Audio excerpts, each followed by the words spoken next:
So the next item on the agenda is an update on the public information program for devices containing radium luminous compounds as outlined in CMD 17 M13 and M13.A. And I understand that we have somebody joining us via teleconference. Mr. Owen? Mr. Owen, can you hear us? Yes. Thank Michael Owen with Canadian Nuclear Laboratories National Programs in Port Hope, Ontario. Thank you. And I understand CNSC has some presentation. And Mr. Rinker, over to you. Good afternoon, Mr. President and members of the Commission. My name is Michael Rinker, and I'm the Director General of the Directorate of Environmental and Radiation Protection and Assessment. With me today is Ms. Caroline Purvis, the Director of the Radiation Protection Division, Ms. Christina Dodkin, a Radiation Protection Specialist, Mr. Peter Fundrick, the Director of the Nuclear Substance and Radiation Devices Licensing Division, and other staff who support us on this file. And as you heard, we have Mr. Michael Owen, a Senior Project Specialist from Canadian Nuclear Laboratories' Historic Artifact Recovery Program, who is joining us by teleconference. We are here today to provide an update to the Commission on the Public Information Program for devices containing radium luminous compounds as detailed in Commission Member Document 17M13. We will start by providing an overview of radium and its uses in devices in Canada. Then we will describe the regulation of radium luminous devices under the Nuclear Safety and Control Act. And lastly, we will provide a summary of the outcomes of the Public Information Program since our last update to the Commission that occurred in February 2012. On January 1, 2006, the Commission granted an indefinite exemption for devices containing radium luminous compounds from the limitations specified under paragraph 8B of the Nuclear Substances and Radiation Device Regulations. Under this exemption, a person may possess or use an unlimited number of radium luminous devices without a license, provided that a radium luminous compound is the only nuclear substance in the device and the device is not disassembled or tampered with. As part of its decision, the Commission requested that CNSC staff present periodic reports on any issues related to the licensing exemption, including information with respect to the success of the Public Information Program developed to support the exemption. This is CNSC staff's second report to the Commission in this regard. I will now turn over the presentation to Ms. Dodkin. Good afternoon. My name is Christina Dodkin, and I am a Radiation Protection Specialist with the CNSC. It is my pleasure to be providing the Commission with this second update on the CNSC's Public Information Program for devices containing radium luminous compounds. I'll first be providing an overview of the radioactive nuclear substance radium. Radium is a naturally occurring radioactive element, and it is a decay product of uranium-238. Radium exists in nature mainly as radium-226, although several additional isotopes are present. Radium was first discovered in 1898 by Marie and Pierre Curie, and pictured on this slide is Marie Curie in her laboratory in 1905. Being radioactive, radium is unstable and emits energy in the form of radiation through the process of radioactive decay. Radioactive decay is best described using the term half-life, which is the amount of time required for half of a nuclear substance to decay.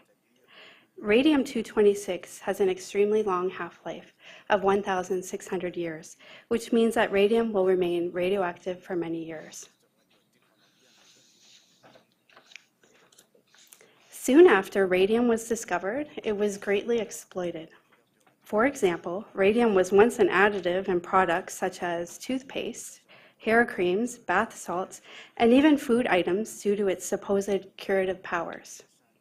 Early on, it was found that mixing radium with a phosphor resulted in a compound that self-luminesces, or glows in the dark. This compound was developed into a paint and was quickly employed around 1910 to paint military items and timepiece dials in particular during both the World Wars. In Canada, the use of radium luminous paint was widespread, beginning around 1930 until the late 1960s. We refer to a device which contains a radium luminous compound in paint as a radium luminous device, or an RLD. I will use this term RLD throughout the rest of the presentation. Pictured on this slide is a wristwatch manufactured in 1936. The hands and numerals had been painted with radium luminous paint, so this wristwatch would be considered an RLD. As mentioned, the use of radium luminous paint for dial painting and screening began in earnest by the First World War. RLDs were typically painted by hand in dial painting facilities. In order to paint fine lines, the young women who were employed as dial painters pointed the brushes in their mouths. Amounts of radium were swallowed each time that a brush was pointed. As a result of the ingestion of the radium, the dial painters developed medical problems of varying degrees and severity, including anemia, degeneration of jaw bones, and cancers. Investigations definitively established radium as the cause of the illness. The first deaths of the dial painters occurred in the mid-1920s, and by 1926, the practice of tipping the brushes by mouth seemed to cease. This tragedy resulted in an awareness of the need for radiation protection controls when handling radium. The majority of RLDs in Canada are historic artifacts associated with the military, such as aircraft and naval instruments, aircraft instruments being the most common. Aircraft RLDs may be found in operational aircraft and on display in museums. One study estimates that there may be tens of thousands of aircraft RLDs in Canada today, and pictured on this slide is an aircraft instrument with numbers and lettering painted with radium luminous paint. Because of their age, the majority of RLDs are generally not identified or marked as containing radioactive materials. The phosphor that was mixed with radium deteriorates after several years, causing the RLDs to no longer glow in the dark. The rate of deterioration of the phosphor increased with increasing radium content, such that radium luminous markings would need to be renewed approximately every 2 to 3 years. Only a radiation detection instrument will confirm if a device contains radium luminous compounds.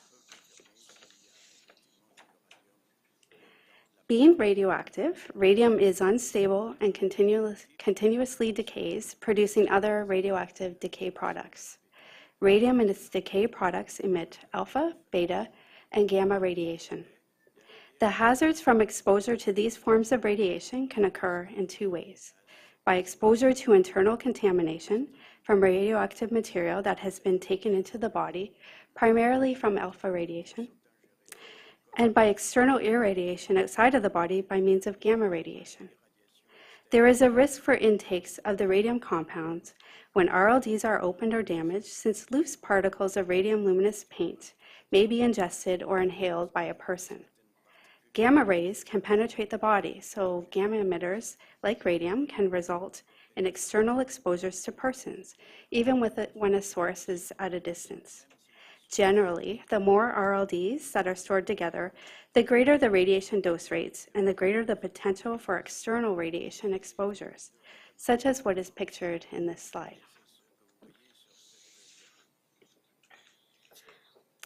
Under the former Atomic Energy Control Act, licensing was not required for RLDs. In the year 2000, new requirements for RLDs were introduced under the Nuclear Safety and Control Act and in the Nuclear Substances and Radiation Devices Regulations. It was recognized that the greatest radiological risk from RLDs is when they are open, since this increases the potential for intakes of radium. There was a need to have service activities, which involves opening, disassembling, repairing, or removing radium luminous paints from RLDs under regulatory control to ensure the health and safety of workers and the public. Therefore, licensing requirements for service activities associated with RLDs were introduced to ensure that these activities were being performed by trained persons following safe work practices. Controls over disposal of RLDs were also introduced, since RLDs are not permitted to enter into regular municipal waste streams. RLDs must be transferred to a CNSC licensed radioactive waste management facility for disposal. Licensing requirements were also introduced for the possession and use of more than 10 intact RLDs, which was based at the time on the average number of RLDs found in a typical aircraft instrument panel. This particular requirement was meant to target situations where many RLDs may be found in one location, such as in an aviation museum or aircraft repair shop. Soon after the new requirements came into force, CNSC staff recognized that there was a need to ensure that the regulation of the possession and use of intact RLDs reflected the risk-informed approach of the CNSC. In reviewing the regulatory strategy, it was determined that the underlying basis for the decision to use the criteria of 10 RLDs for requiring a license to possess and use radium luminous compounds needed further analysis. The number 10, which was based on an average number of RLDs in an aircraft instrument panel, did not necessarily reflect the potential for radiological risks to persons. For example, the radium luminous paints were manufactured with varying concentrations of radium salts, such that there are extreme variabilities in the amount of radium contained between RLDs. This variability has a direct bearing on the associated radiological risk of a given device, and for that matter, a grouping of 10 or more devices. In addition, it was evident that many private citizens who had devices with radium luminous compounds would not necessarily be aware and may not meet all requirements under the regulations for holding a license. Beginning in 2001 and up to 2005, the Commission granted a temporary exemption to licensing the possession and use of more than 10 RLDs. During this period of the temporary exemption, CNSC staff conducted a radiological risk assessment to determine the radiological risk to persons associated with the simple possession and use of RLDs. The radiological risk assessment took into account information gathered by CNSC staff from studies, site visits, and consultations with stakeholders. Notably, a study was conducted in 2003 by a consultant with the objective of determining the scope and distribution of RLDs in the public domain in Canada. With this information, CNSC staff assessed the radiological risks associated with simple possession and use of intact RLDs to determine the likelihood of a person to receive a radiation dose above the regulatory public dose limit of 1 millisievert per year. Stakeholder groups assessed were those with private collections of RLDs, aircraft maintenance crews, commercial and private aircraft operators, museums, Royal Canadian Legions, and flight training schools. The results of the radiological risk assessment demonstrated that simple possession and use of intact RLDs is a low-risk activity. It confirmed that it was unlikely that members of the public would exceed the regulatory public dose limit of 1 millisievert per year from simply possessing and using intact RLDs, especially if they were provided with guidance on the safe handling and display of their artifacts. The assessment also confirmed that there was a potential for elevated levels of gamma radiation, to develop when RLDs are stored or grouped together. The studies revealed that this type of situation typically occurs in commercial aircraft operations and museums. So, CNSC staff assessed these situations in more detail based on the information gathered. In commercial aircraft operations, older aircraft were found to operate with instrument panels containing up to 20 or more RLDs. So CNSC staff examined conservative estimates of maximum flight hours for flight crews and the maximum radiation dose rates that were observed in cockpits, which revealed that radiation doses to aircraft operators would not exceed the regulatory annual public dose limit of 1 millisievert. In museums, RLDs may be stored or displayed together. The studies revealed that overall there is a good level of radiation safety awareness and safe handling practices in place in museums, such as limiting public access to displays and configuring storage areas to limit radiation exposures to persons. The assessment also confirmed what was already well known. The greatest radiological risks are when RLDs are opened, since this increases the potential for intakes of radium. This situation was already addressed through requirements for licensing by the CNSC to ensure that these activities are being conducted by trained and qualified persons who follow proper handling procedures. On the basis of the radiological risk assessment, which was presented in Commission Member Document 05-M73, the Commission granted an indefinite exemption to licensing the possession and use of more than 10 intact RLDs effective January 1, 2006. This exemption means that a person may possess or use an unlimited number of RLDs without a license, as long as a radium luminous compound is the only nuclear substance in the device and the device is not disassembled or tampered with. As part of their decision, the Commission requested that CNSC staff present periodic reports on any issues related to the license exemption for RLDs, including with respect to the success of the Public Information Program. So as reported to the Commission during the February 2012 update, CNSC staff have developed and implemented a Public Information Program with an emphasis on general radiation safety awareness, promoting safe handling and proper display of RLDs. Activities under this program have included the publication of a brochure, which is pictured on this slide, which contains radiation safety related information and advice on safe handling practices for RLDs.